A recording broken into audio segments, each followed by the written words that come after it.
예, 오늘은 8월 마지막 주일입니다. 지난 주간에 코로나 바이러스의 확산 때문에 오늘은 저희 교회에 함께 가정에서 실시간 온라인 예배로 드리게 됩니다. 이 시간 가정에서 드리는 온라인 예배지만 하나님께서 우리 예배를 또 기뻐 받아주시고 또 우리가 신령한 진정으로 주님 앞에 이 예배를 올려드리게 되길 소망합니다. 함께 이 시간 주님께서 우리들에게 베풀어 주신 은혜와 주님의 사랑을 생각하면서 이 시간 우리의 믿음의 고백으로 주님을 찬양하며 함께 예배드리겠습니다.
살아계시고 만물을 주관하시는 하나님 아버지, 오늘 우리의 예배 가운데 성령으로도 오사 말씀의 능력을 더하여 주시고 우리의 마음을 여시사 기쁨과 은혜가 충만하게 하여 주시옵소서. 내가 산을 향하여 눈을 들리라. 나의 도움이 어디서 올꼬? 나의 도움이 천지를 지으신 여호와에게서로다. 우리의 도움이 되시는 주님, 세상에서 들려오는 소식은 밝고 아름다운 것보다 어둡고 힘겨운 소식이 많습니다. 코로나의 위협과 염려 속에서도, 긴 장마로 인한 공고함 속에서도, 찜통 같은 무더위 속에서도 우리를 향하신 하나님의 한없는 사랑과 또한 하나님을 향한 우리의 믿음과 소망이 흔들리지 않도록 우리의 시선이 주님을 향하기를 원합니다. 주님의 시선이 있는 곳에 연약한 우리가 있기를 원합니다. 아들을 잃고 가슴 푹 받친 슬픔에 잠겨있는 나인성 과부의 자리에 우리 주님께서 찾아오셨습니다. 다윗의 자손 예수여 나를 불쌍히 여기소서 외쳤던 소경 바디메오의 간절한 외침 속에 우리 주님은 걸음을 멈추셨고 은혜의 자리로 변화되었습니다. 바로 그 자리가 선교의 현장이며 예배의 자리임을 알게 하시옵소서. 오늘 우리도 주님이 찾으시는 그 자리에, 주님이 계신 그곳에 내가 있기를 원합니다. 원치 않는 질병으로 고통받고 있는 아픔의 자리가, 코로나로 인해서 생활에 공감을 겪고 있는 어려움의 자리가, 간절한 기도 제목으로 주님 앞에 나오는 바로 그 자리가 주님이 찾으시는 자리가 되고 주님을 만나는 자리가 되게 하여 주시옵소서. 은혜를 구하는 간절한 마음으로 드리는 예배의 자리, 기도의 자리, 신령한 은혜를 사모하는 자리에, 주님 찾으시는 그 자리에 우리가 있게 하시고 주님 만나 주시옵소서. 주님, 우리의 어리석은 신앙을 용서를 구합니다. 사탄은 코로나를 통해서 우리의 마음의 자세를 무너뜨리려고 합니다. 예배를 통한 신앙 공동체의 섬김과 나눔과 교제를 통해 은혜를 나누지 못하게 방해합니다. 사모함과 간절함을 멀리하게 하고 우리의 마음을 느슨하고 게으르게 하며 바르지 못한 자세로 우리의 예배를 소홀히 하게 하며 흐트려 합니다. 각자의 기도의 자리가 주님을 만나는 자리이며 두세 사람이 모인 자리가 주님이 함께 하시는 예배의 자리임을 알게 하여 주시옵소서.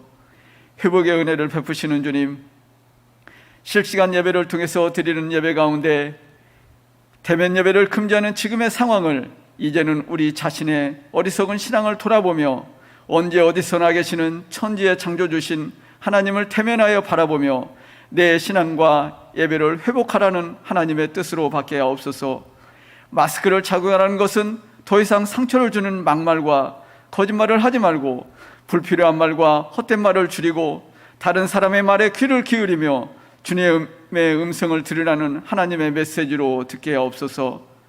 코로나와 장마와 태풍으로 인해서 우리 주님께서 우리에게 이 일을 통해 주변에 소외된 자들을 생각하고 무거운 짐을 지고 가는 이들의 짐을 나누어지며 내 어리석음과 죄악을 돌아보아 악한 행실을 회개하고 성결히 하며 자연의 소중함을 깨달아 알고 조화롭게 살아야 함을 알게 하시는 하나님의 선하신 뜻으로 깨닫게 하여 하시옵고 없어서, 신실하신 주님을 신뢰하게 하옵소서. 부족하지만 믿음으로 살아가는 우리의 행보에 주님께서 힘주시고 인도해 주실 것을 믿습니다. 세상의 유혹 속에서도 오늘 그 믿음의 걸음 앞에 담대하게 하여 주시옵소서. 주님, 이 나라를 불쌍히 여겨주시고 우리 믿음의 성도들을 불쌍히 여겨 주시옵소서. 교회가 세상을 걱정해야 하는데 세상의 교회를 염려합니다. 하나님의 선하신 뜻이 무엇인지 바르게 분별할 수 있는 은혜를 주시고 공의로 심판하시는 하나님을 기억하게 하시옵소서. 하나님 안에서 행했던 우리의 악함과 죄를 용서해 주시고 긍휼을 베풀어 주시길 간절히 원하며 사랑이 많으신 예수님의 이름으로 기도드립니다. 아멘.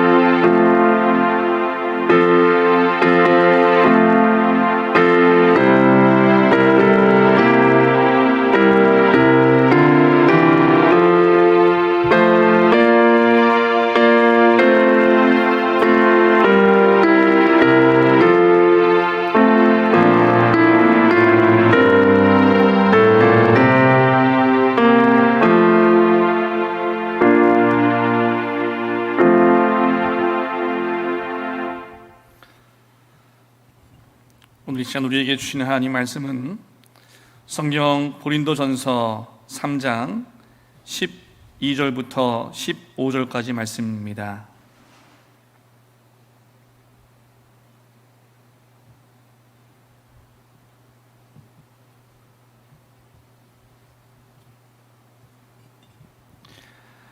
만일 누구든지 금이나 은이나 보석이나 나무나 풀이나 지푸로 이 터 위에 세우면 각 사람의 공적이 나타날 터인데 그날이 공적을 밝히리니 이는 불로 나타내고 그 불이 각 사람의 공적이 어떠한 것을 시험할 것임이라. 만일 누구든지 그 위에 세운 공적이 그대로 있으면 상을 받고 누구든지 그 공적이 불타면 해를 받으리니 그러나 자신은 구원을 받되 불 가운데서 받은 것 같으리라. 아멘.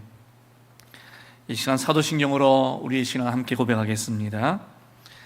나는 전능하신 아버지 하나님 천지의 창조주를 믿습니다. 나는 그의 유일하신 아들 우리 주 예수 그리스도를 믿습니다.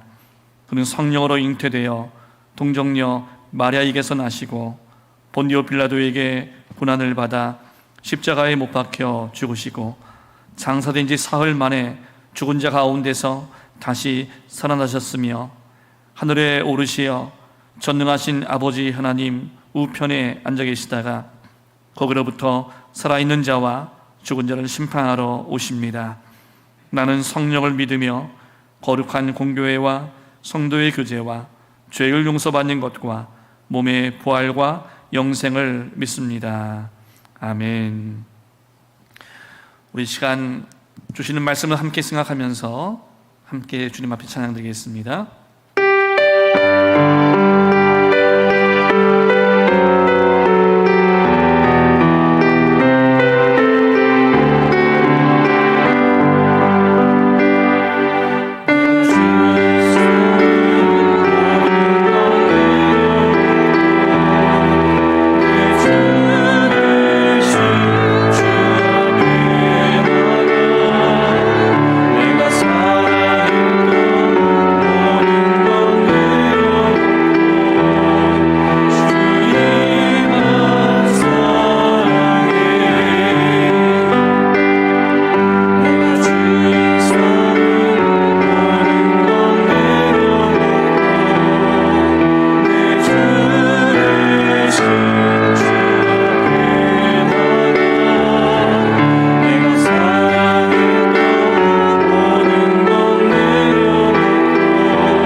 시간 주시는 말씀 위해서 함께 기도하겠습니다.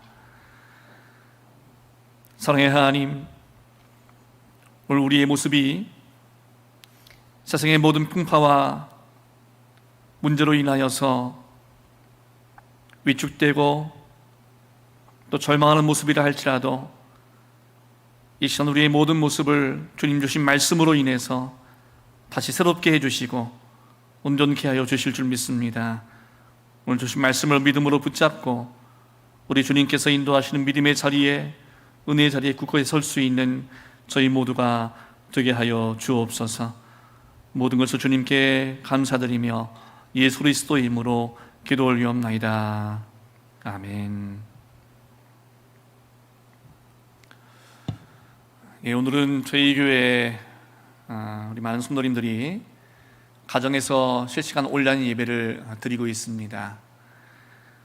코로나 바이러스의 확산으로 인해서 우리가 또 염려하는 마음으로, 근심하는 마음으로, 그렇지만 하나님께서 이 모든 상황들을 다시 회복해 주실 줄 믿고 소망하는 마음으로 함께 이 시간 주님 앞에 이 예배를 드리길 소망합니다.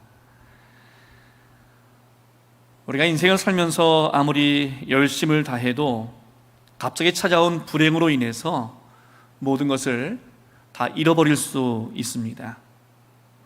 그냥 놀면서 모든 것을 잃어버려도 사실 원통한 마음을 갖게 될 터인데, 아무리 열심을 해도 모든 것을 잃어버릴 때에 그 안타까움은 이루 말할 수가 없습니다. 그래서 아무리 노력을 해도 물거품이 되는 경우가 허다한 것이 바로 우리의 인생의 모습입니다. 오늘 말씀에서 사도 바울은 고린도 교인들에게 평생을 신앙생활을 하다가 그날 곧 인생의 마지막 날에 각 사람의 공적, 곧 각 사람이 쌓아올린 신앙과 믿음과 선행에 대한 것을 불로 평가하는 날이 있다고 알려줍니다. 그 날이 되면 반드시 평가를 받게 되는데, 그 평가는 어떤 저울로 하는 것이 아니라 뜨거운 불로 평가하는 시험이고, 그 불은 인생의 모든 공적을 다 불태우는 시험입니다. 남는 공적이 있으면 상급을 받지만 그 불의 모든 것이 타면 화를 받고 해를 받게 됩니다. 만약 자신의 공적이 불에 타면 수치스럽고 인생을 잘못 산 자가 되고 하나님 나라에서 가장 못난 자가 됩니다. 그렇게 자신의 신앙과 믿음과 행실이 불에 타는 자는 책망을 받게 됩니다. 잘못된 신앙생활과 작은 믿음과 나쁜 행실로 살게 되면 자신의 공적은 그렇게 불에 타게 됩니다. 이렇게 살아온 자는 해를 받게 되는데, 그것은 수치와 창피를 당하게 된다는 말입니다. 그렇게 되면 사실 구원을 얻지 말아야 합니다. 그런데 오늘 말씀 15절 말씀에 보면 누구든지 그 공적이 불타면 해를 받으리니 그러나 자신은 구원을 받되 불 가운데서 받은 것 같으리라고 말씀합니다. 해를 받아도 창피와 수치를 당해도 구원을 얻는다고 말씀하고 있어요. 아무런 믿음과 신앙과 착한 행실이 없어서 모든 공적이 불에 다 탔는데 어떻게 구원을 받을 수 있겠습니까? 하지만 오늘 말씀에서 불 가운데 구원을 받을 수 있는 자가 바로 공적이 없는 자라고 합니다. 어떻게 바울은 이렇게 고린도 교인들에게 말할 수 있을까요? 하나님께서 세상을 창조하실 때 사람 아담도 함께 창조하셨습니다. 아담은 창조될 때부터 어떤 피조물과 현격한 차이가 존재했습니다. 그래서 아담은 모든 피조물을 다스리고 정복하는 왕의 위치에서 출발을 합니다. 모든 피조물은 하나님을 대신하는 아담의 지배와 지시를 다 따라야 했습니다. 이렇게 아담은 태어나서 흔히 불교에서 말하는 것처럼 어떤 공적을 쌓은 것도 아니고 그 공적을 찬란하게 이룬 것도 아닌데도 출생 때부터 아담은 모든 피조물보다 더 뛰어난 존재가 되었습니다. 심지어 하나님과 같이 영으로 창조되고 흙으로 창조되지 않았던 천사보다 더 우월한 아들의 자리에서 시작합니다. 아담은 아무런 공적도 없이 대단히 높은 위치에 이렇게 올랐습니다. 그러던 어느 날에 아담은 자신의 공적을 뒤돌아보니 아무것도 없음을 발견하고 자신이 스스로 공적을 쌓고 싶었고 자신이 스스로 공적을 만들고 싶었습니다. 자신의 노력과 자신의 열심으로 자신이 모든 피조물들에게 인정을 받고 싶었습니다. 이렇게 인간의 타락은 시작되었습니다. 인간이 자신의 공적을 높이고 자신의 공적을 찬양하는 그 순간부터 인간은 하나님과 멀어지게 되었고 하나님을 대적하게 되었습니다. 그래서 인간은 타락한 후에 자신의 공적을 칭송하고 자신의 공적을 자랑하는 불쌍하고 가련한 인생을 살게 됩니다. 타락한 인간은 하나님께 돌아가서 다시 구원을 얻으려고 인생을 비참하게 살면서 공적을 쌓는 그런 인생을 삽니다. 자신이 많은 공적으로 세상과 하나님께 인정을 받으려고 안간힘을 쓰며 살고 있습니다. 자신의 공적을 위해서 이렇게 힘든 인생을 살고 이렇게 고통스러운 인생을 살려고 하지만 아무 공적도 쌓지 못하고 죽어가는 자가 바로 타락한 인간들입니다. 오늘 말씀에서 바울은 공적을 쌓기에 급급한 고린도 교인들에게 공적에 대해서 분명한 개념을 알려줍니다. 자신의 공적은 자신의 노력과 자신의 열심이 아니라 바로 예수님의 터 위에서 예수님을 기초로 해서 쌓아야지만 어떤 불로 시험을 해도 그리고 어떤 불로 심판을 해도 전혀 불에 타지 않는다는 것입니다. 심지어 자신의 공적이 다 불타는 최악의 상황에서도 예수님의 터 위에서 인생을 살아온 자들은 모든 공적이 불에 타고 모든 공적이 없어도 예수님으로 인하여 불 가운데서도 구원을 얻게 된다고 바울은 분명히 밝히고 있습니다. 그 당시 고린도 교인들은 자신들의 공적, 곧 자신의 신앙과 자신의 굳건한 믿음과 자신의 선한 행실로 구원에 이른다고 그렇게 생각을 했습니다. 그렇지만 바울은 이러한 고린도 교인들의 잘못된 구원관을 분명하게 지적해 줍니다. 예수님이 이 땅에 오신 것은 이 땅의 모든 타락한 인간들이 자신의 공적과 자신의 열심과 자신의 헌신으로 구원에 이르지 못하고 다 지옥으로 들어갈 수밖에 없기 때문에 예수님이 이 땅에 오셔서 스스로 모든 것을 다 이루시고 다 완성하신 것입니다. 여러분, 예수님은 인간들이 착하게 살면 구원을 시켜주시고 인간들이 더럽고 추악하게 살면 구원시켜주지 않는 그런 분이 아니에요. 각 사람의 공적에 따라 그 구원이 달라지는 것이 아니라 예수님의 터 위에 세운 인생은 아무 공적이 없어도 아무 공로가 없어도 예수님이 주시는 그 의로움으로 인하여 구원에 이르게 됩니다. 성경 로마서 4장 6절부터 8절 말씀에서 일한 것이 없이 하나님께 의로 여기심을 받는 사람의 복에 대하여 다윗이 말한 바 불법이 사함을 받고 죄가 가리워짐을 받는 사람들은 복이 있고 주께서 그 죄를 인정하지 아니하실 사람은 복이 있도다 함과 같으니라 하고 말씀합니다. 일한 것이 없어도 즉 공적이 없고 공로가 전혀 없어도 예수님께서 그 주님의 의를 전가해 주시면 예수님의 공로로 고린도 교인들은 모든 죄사함을 받고 예수님의 공로로 구원에 이르고 천국에 가게 된다는 것입니다. 예수님은 인간들이 아무 공적이 없어도 죄사함을 받고 구원에 이르는 길을 예수님이 다 이루어 놓으셨습니다. 예수님의 공로로 구원의 길을 다 완성하신 것입니다. 그렇습니다.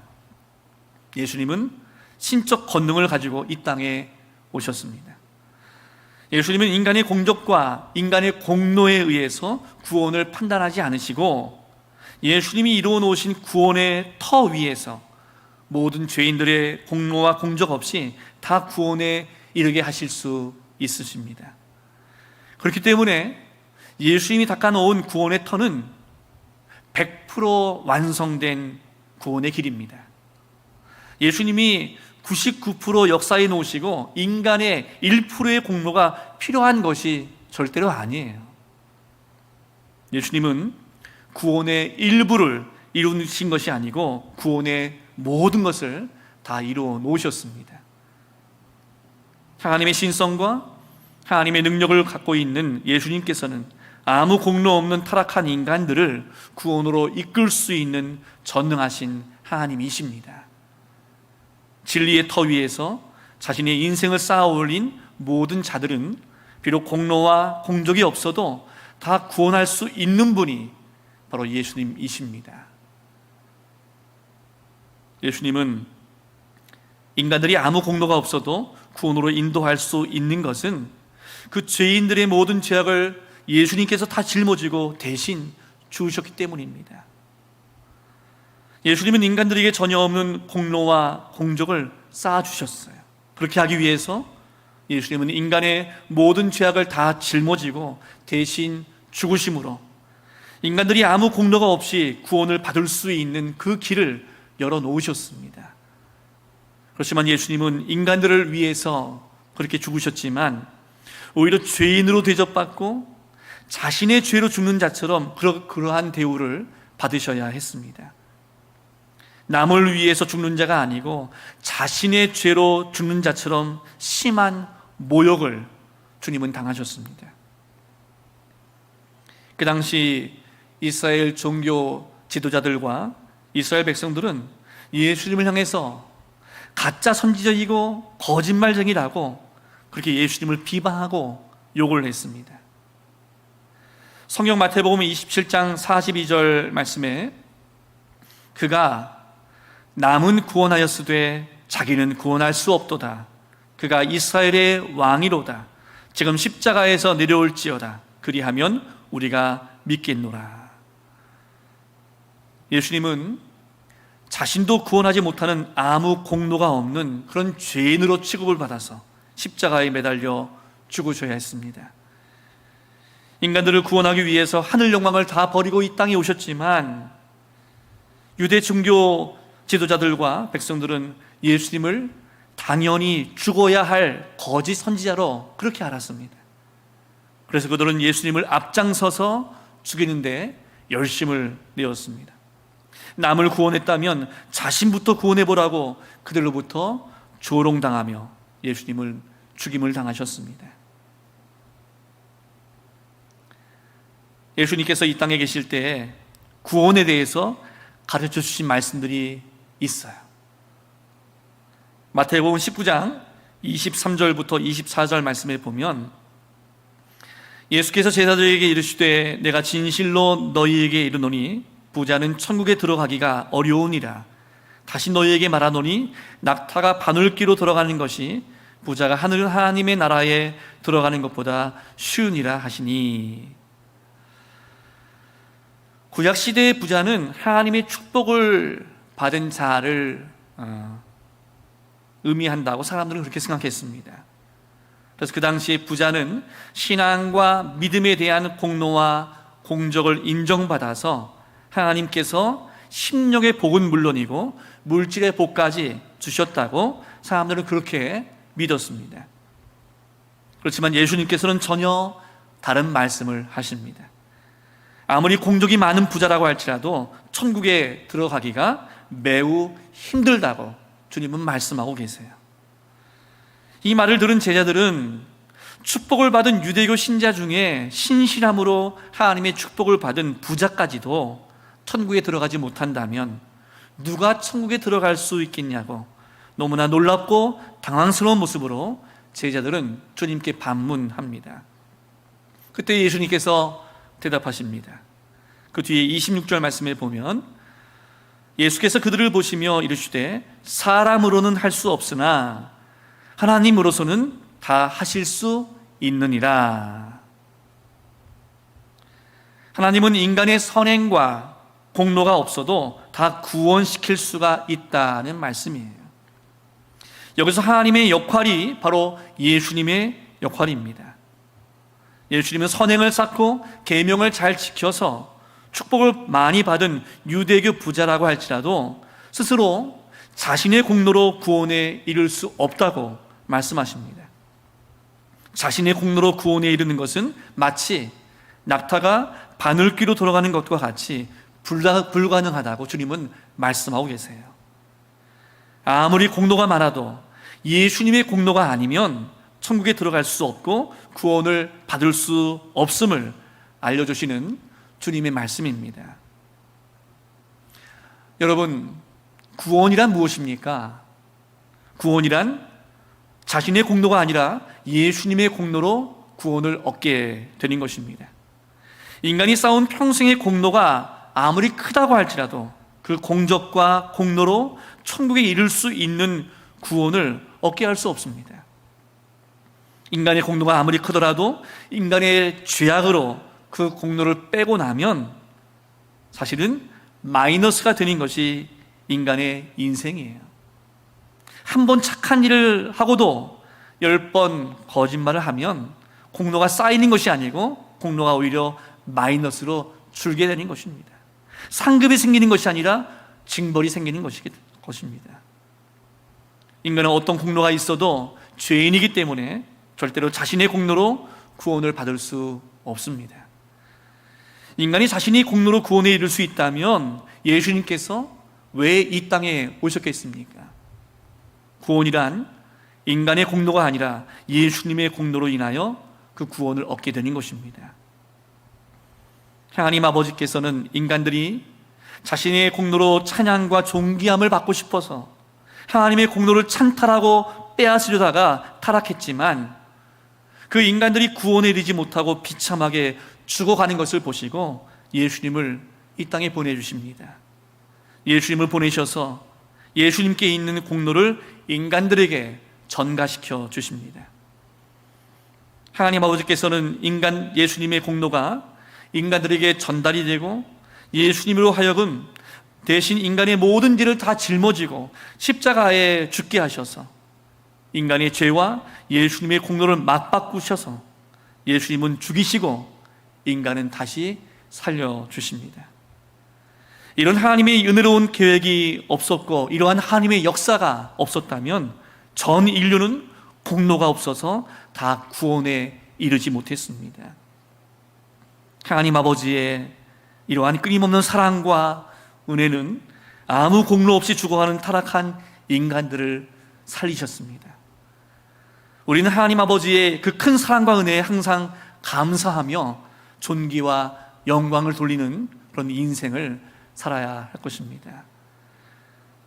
고린도 교인들은 공적을 쌓기 위해서 애쓰고 힘쓰는 그런 힘든 신앙생활을 계속했습니다.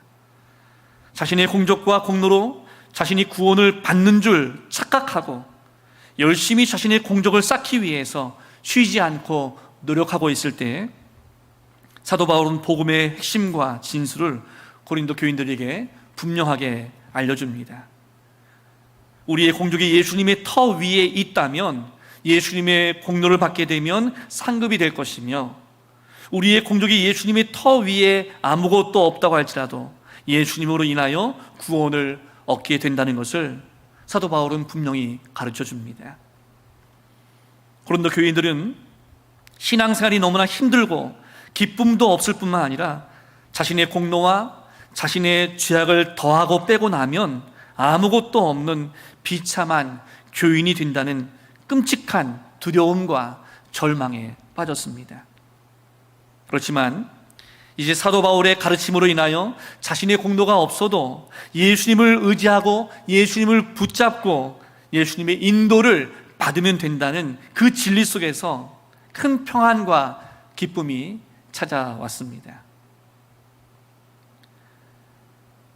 미국 뉴욕의 고층 건물들이 앞다투어 올라가던 20세기 초반에 안전에 대한 의식이 없어서 고층 건물 공사를 할 때 안전 그물망이 없었습니다. 그래서 강풍이 부는 날에는 고층 건물 공사를 하다가 떨어져 죽는 사람들이 수십 명씩 발생했습니다. 그러나 안전 그물망이 생기고 난 이후에 고층 건물 위에서 공사를 할 때도 무리하게 긴장하지 않고 지나치게 무서워하지 않아서 안전 그물망 때문에 오히려 떨어지는 사고 자체가 줄어들게 되었습니다. 고린도 교인들에게 신앙의 안전 그물망이 예수님의 공로로 생기는 그런 귀한 현상을 경험하게 되었습니다. 그래서 고린도 교인들에게 구원은 힘들고 피곤한 것이 아니고 예수님께서 다 이루어 주시는 선물인 것을 그들은 깨닫게 되었습니다. 여러분, 만약 어떤 자녀가 부모의 재산을 가지고 나가서 다 탕진하고 빈털터리가 되어서 집으로 돌아왔다고 할지라도 부모의 마음은 살아서 돌아온 그 자녀로 인하여 기뻐하고 즐거워하는 마음입니다. 이것이 바로 부모의 심정이기 때문이에요.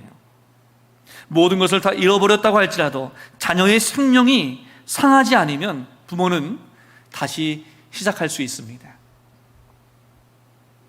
예수님의 마음은 죽어가는 이 땅의 모든 인간들에게 예수님의 공로를 주어서 다 살리고 싶으셨습니다.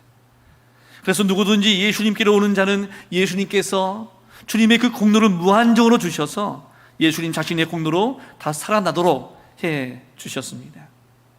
그래서 예수님께 오는 자는 아무런 공로가 없어도 다 구원을 받을 수 있습니다.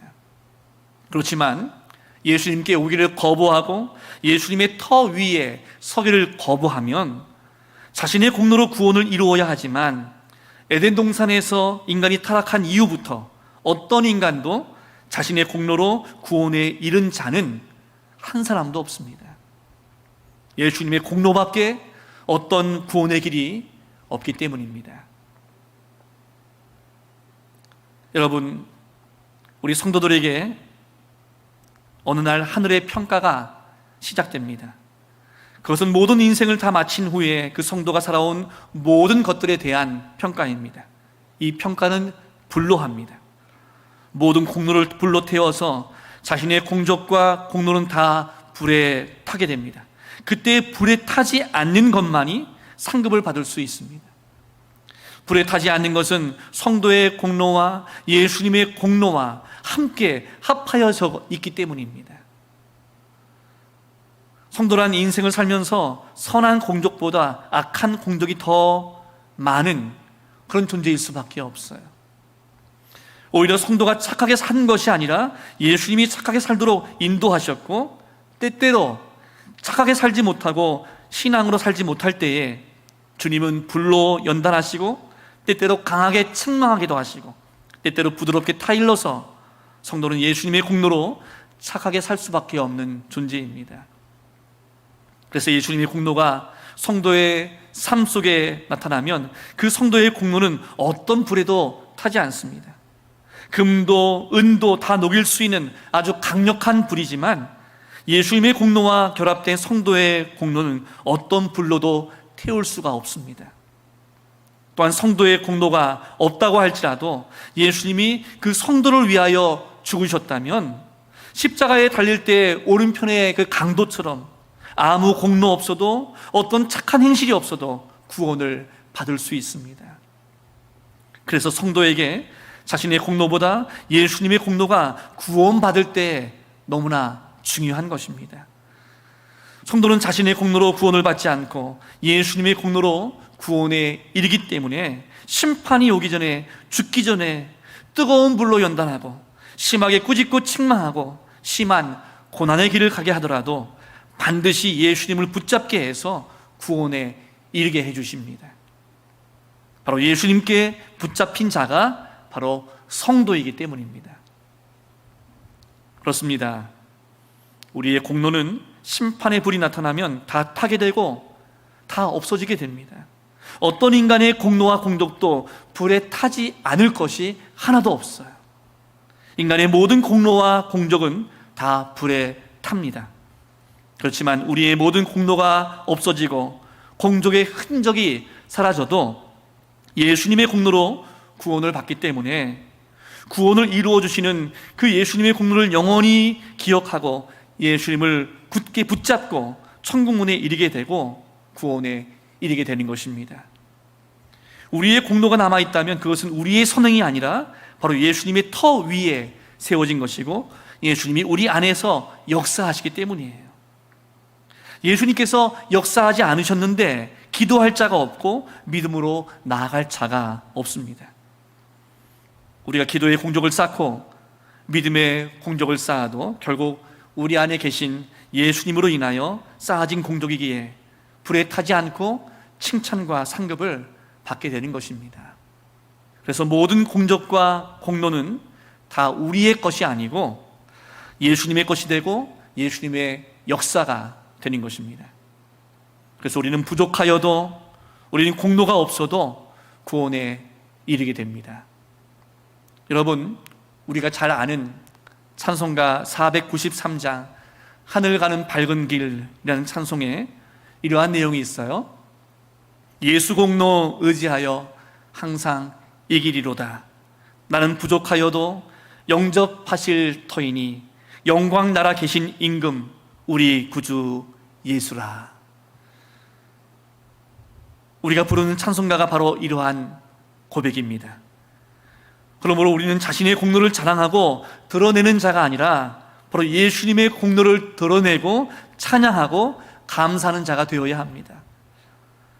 우리의 죄악이 아무리 크고 높다고 할지라도 예수님의 공로로 구원에 이르게 되고 예수님의 공로로 의롭게 됨을 고백해야 합니다.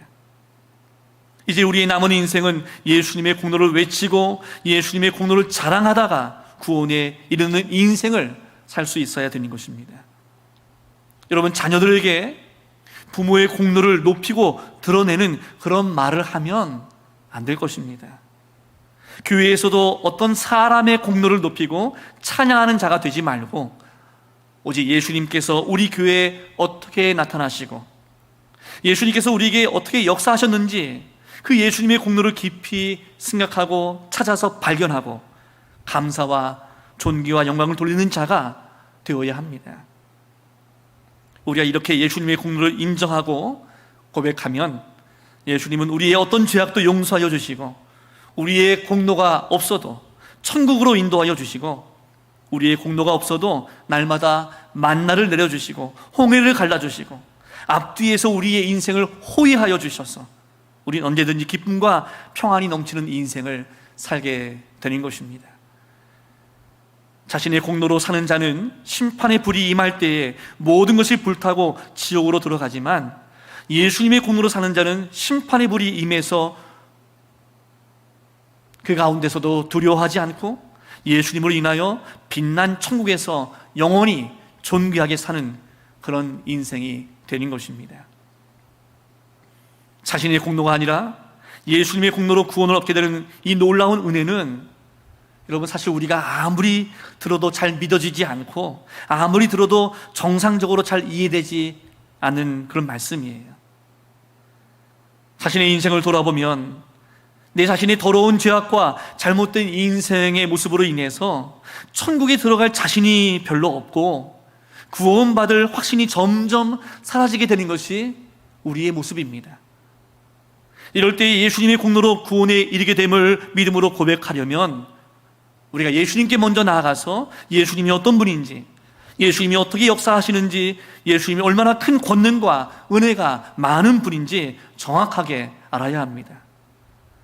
이렇게 예수님을 정확히 알려면 예수님을 알기 위해서 먼저 예수님께 기도해야 합니다. 예수님이 나를 위해서 어떤 공로를 이루어 주셨는지 기도 가운데 주님께 그렇게 물어보아야 하고 기도 가운데 그런 믿음의 확신을 가져야 합니다. 이렇게 기도하지 않으면 예수님을 단지 머리로만 알게 되고 아무리 믿고 싶어도 믿어지지 않는 그런 인생을 살아갈 수밖에 없다는 것입니다. 그렇지만 예수님께 기도하고 간구하면 예수님의 공로가 믿어지고 깨달아지고 더 큰 기쁨과 더 큰 확신으로 인생을 담대하게 살게 됩니다. 많은 종교인들이 자신의 공로로 구원에 이르고자 자신의 살을 찢고 자신의 인생을 깊은 산속에 던지고 수시로 금식과 수시로 고행을 하지만 그것은 예수님의 공로를 전혀 모르기 때문이에요. 그렇지만 예수님께 나아가서 기도하는 자는 예수님의 공로를 깨닫고 믿고 확신하며 기쁨과 즐거움 속에서 남은 인생을 평안히 살게 됩니다. 예수님이 주시는 공로를 믿게 되며 춤을 추면서 한평생을 기쁨과 확신 가운데 천국에 이르게 되고 아무런 공로 없이도 구원에 이르게 됩니다. 여러분, 이런 기쁨과 확신이 오늘 이 예배를 통해서 우리 성도 여러분들에게 충만하게 임하게 되시기를 주님의 이름으로 축원합니다. 함께 기도하시겠습니다. 사랑의 주님, 오늘도 이 시간 주님 주신 말씀을 통해서 주님의 선하신 뜻을 깨닫게 하신 것을 감사드립니다. 우리는 신앙생활을 할 때 우리의 힘으로 우리의 노력으로 신앙의 공적을 쌓고자 할 때가 많았습니다. 그래서 우리의 신앙의 공적이 부족하면 구원받지 못할까 봐, 우리의 공로가 부족하면 천국에 들어가지 못할까 봐 염려하고 근심할 때가 많았습니다. 우리의 이러한 어리석은 모습과 연약한 믿음을 용서하여 주옵소서. 오늘 말씀을 통해서 우리는 여전히 죄가 많고 연약한 믿음의 모습이지만 오직 예수님의 십자가의 은혜로 우리를 살려주신 주님의 그 공로로 구원받는다는 이 진리를 굳게 붙잡고 주님 앞에 그 믿음으로 서는 모든 성도들이 되게 하여 주옵소서. 그 담대한 믿음으로 하나님의 자녀의 삶을 사는 복된 인생이 되게 하여 주옵소서. 이 모든 것을 감사드리며 예수 그리스도의 이름으로 기도드리옵나이다. 아멘. 우리 이 시간 주신 말씀을 감사하면서 우리 찬송가 493장 함께 찬양드리면서 주님께 준비하신 예물을 드리겠습니다.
사랑과 은혜가 충만하신 하나님 아버지, 지난 한 주간도 세상의 모든 어려움과 고통 속에서도 우리 믿음의 가정들을 주님께서 굳건하게 지켜주시고 보호해 주심을 감사드리며, 이 시간 주님께 올려드린 성도들의 모든 예물을 기뻐 받으시고 주님의 크신 은혜로 축복하여 주시옵소서.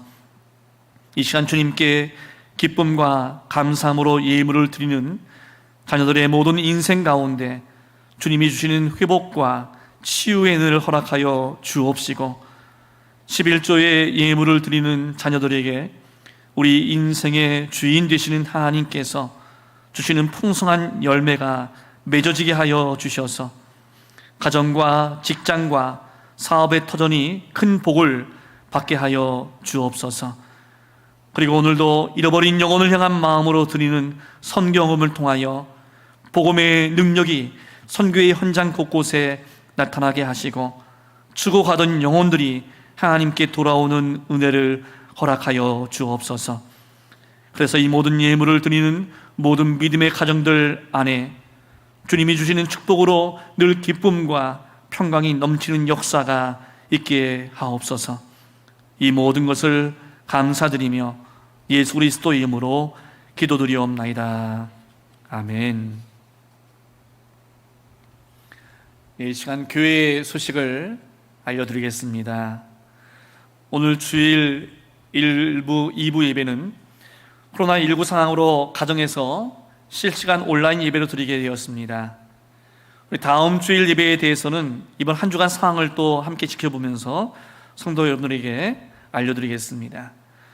코로나19 상황이 안정이 되어서 다시 교회에서 함께 예배를 드릴 수 있도록 함께 여러분 기도해 주시길 바랍니다.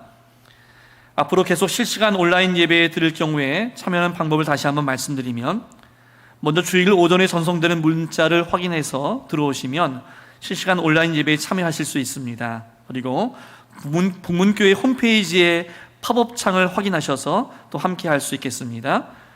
그리고 유튜브에서 북문교회를 검색하신 후에 실시간 온라인 예배에 참여하실 수 있겠습니다. 이러한 방법들을 사용하셔서 앞으로 함께 하시면 되겠습니다. 저희 교회 교육부서도 지난 주일부터 교회에 모이지 않고 온라인 예배로 드리고 있습니다. 우리 자녀들이 가정에서 온라인 예배를 드릴 수 있도록 부모님들이 함께 도와주시고 또 함께 협력해 주시길 바라겠습니다. 그리고 이제 교회에 다시 모여서 예배 드릴 때에는 전에 하셨던 것처럼 교회에 오실 때 꼭 마스크를 착용해 주시고 손소독과 참석자 명단을 기재해 주시고 발열 체크를 하신 후에 예배당에 들어오셔서는 표시된 좌석에 앉아주시면 되겠습니다. 교회에 오실 때는 전자출입명부와 수기출입명부를 병행해서 실시하고 있습니다. 전자출입명부를 위한 교인증을 못 받으신 분들은 목회실로 문의해 주길 바라겠습니다. 저희 교회 3여신도 4여신도회가 교회 청소를 위해서 9월 5일 토요일 오전 9시에 교회에서 청소 모임이 있습니다. 지난 주간에 저희 교회 하지란 집사님께서 부친상 장례가 있으셨습니다. 은혜 가운데 장례를 잘 마치셨습니다. 여러분 위에서 우리 하지란 집사님 가정을 위해서 기도해 주시고 또 나중에 만나시게 되면 함께 또 위로해 주시기 바랍니다. 저희 교회 최영만 권사님께서 지금 효성병원 중환자실에 입원해 계십니다. 위독한 가운데 지금 계신데 주님의 회복과 치유를 위해서 여러분 함께 기도해 주시길 바라겠습니다. 저에게 백준석 전사님이 9월 1일 화요일부터 5일 토요일까지 여름 휴가를 보내고 오십니다. 여러분 위해서 기도해 주시길 바라겠습니다. 이제 이 시간 다 함께 우리 북문 공동체 고백 함께 고백하시고 또 함께 찬양 드리겠습니다. 우리 한 목소리로 함께 고백하겠습니다. 우리는 하나님의 백성으로 부름받아 세상으로 보냄받은 그리스도의 제자입니다. 하나님을 기쁘게 찬양하는 예배자가 됩시다. 이웃을 구원하는 복음의 증인이 됩시다. 그리스도의 사랑을 실천하는 봉사자가 됩시다. 한 몸 된 교제를 나누는 건강한 지체가 됩시다. 그리하여 우리 모두 성령 충만한 북문 공동체가 됩시다. 아멘. 우리 주신 말씀을 오늘 마음에 새기면서 이 시간 함께 찬양 드리겠습니다.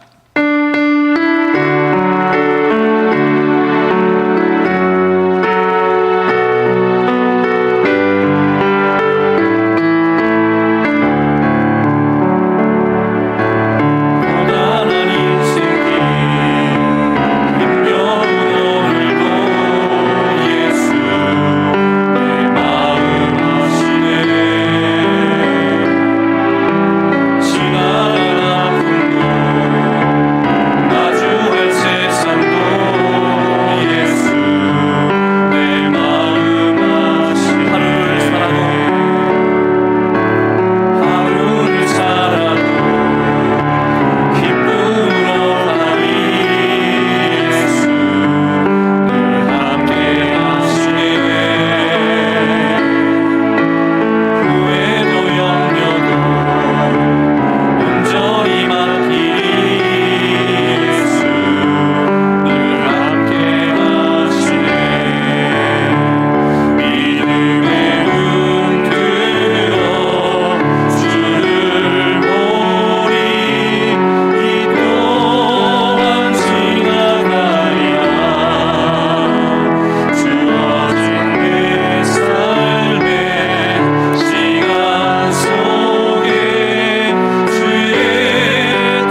지금은 우리 구주 예수 그리스도의 은혜와 하나님의 크신 사랑하심과 성령의 역사하시고 인도하심이 이 시간 주신 말씀을 굳게 붙잡고 우리는 늘 연약하고 부족하지만 예수님의 크신 공로로 구원의 길로 나아가게 하시는 그 은혜에 감사하면서 주님과 늘 동행하는 믿음으로 인생을 살아가기로 이 시간 결단하는 모든 성도들 위해 이제부터 영혼까지 함께 하시기를 축원하옵나이다.